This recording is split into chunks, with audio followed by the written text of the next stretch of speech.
I'm going to start by asking everybody a question.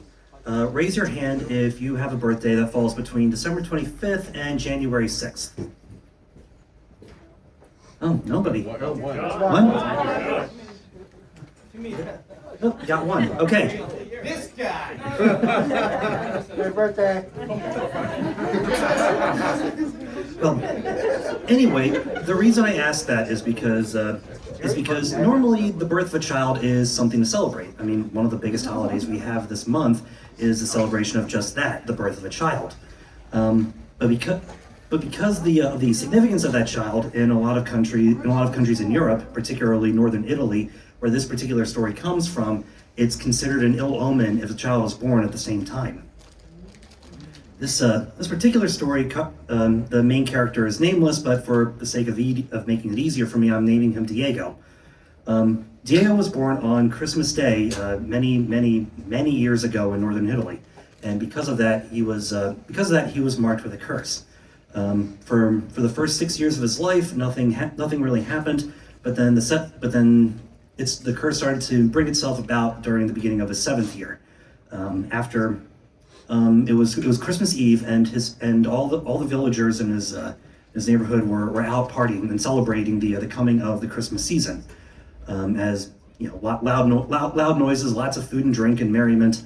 But as the night wore on in the sky, and it grew darker, a pall grew over the town because people knew what could possibly happen. And sure enough, at the stroke of midnight, the curse finally reared its head. Out of nowhere, Diego, who was only 7 years old at the time, fell to the ground screaming, and as he screamed, his body twisted and convulsed, and you could hear the cracking of bones. Coarse hair started sprouting all over his body. His hands twisted and mangled until they became paws, and his face stretched out into a long gray muzzle.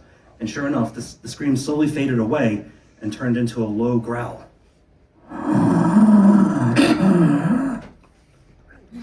And Diego, the boy, was gone. In his place was a wolf.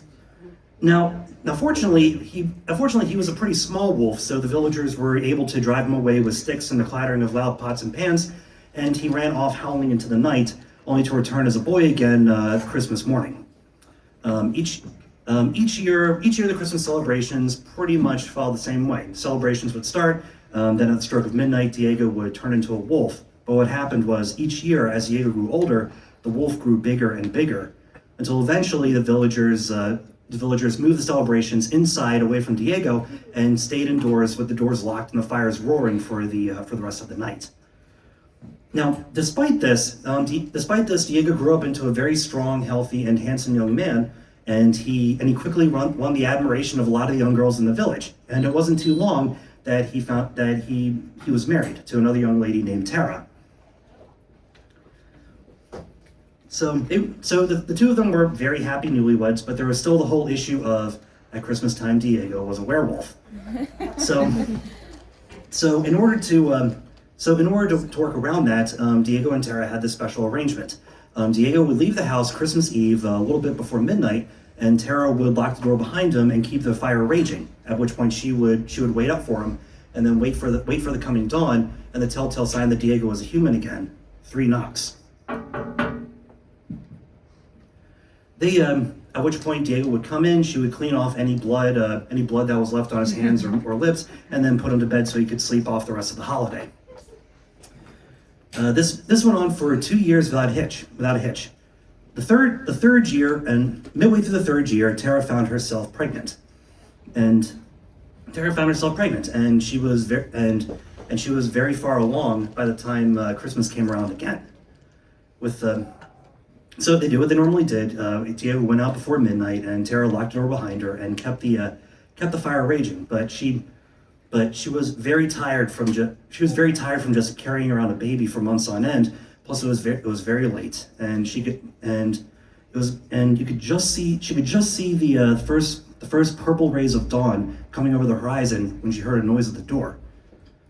Was it a knock? Was it a knock? Was it scratching? She honestly couldn't really tell. She was so tired. But after some hesitation, she decided that yes, her husband had indeed knocked 3 times, and it was safe to open the door. So she walked over to the door and opened the door to let her husband in. The next morning, two villagers were walking down the street. They wanted to check on the livestock since their neighbor was a werewolf, and they wanted to make sure they didn't want to make sure that too many sheep had been slaughtered in the night. As they were walking towards the barns, they saw Diego on the ground. He was completely naked, sobbing bitterly and muttering to himself, and his hands and lips were caked with dried blood. Now, the villagers had known Diego his whole life, so even though he was a werewolf, they did feel a sense of kinship and compassion for him. So they brought him up. One of them draped his cloak over Diego's shoulders, and they brought him back to Diego's house, where they could see the door was open. They stepped into the doorway, and the whole house was dark, with the exception of maybe a few dying embers on the fire. The only light that was coming into the house was from a solitary window on the back side, and the window illuminated a horror show. The whole furniture was thrown around everywhere. There was blood caked everywhere, bloody footprints, and there in the middle of the floor was Tara. Her limbs had been ripped and chewed down almost to the bone. She had a huge slash mark coming from across her face down to the side of her throat. The only part of her that was still recognizable was one eye, still widened in endless terror. And finally, her belly had been ripped open. The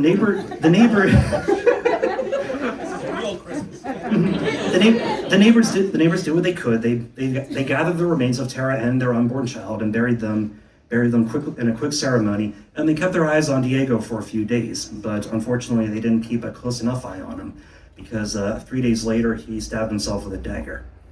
Now I know what you're thinking. Hey, just because this guy was born on Christmas, why is he a werewolf? What? That's not fair. And yes, you're right. That isn't fair.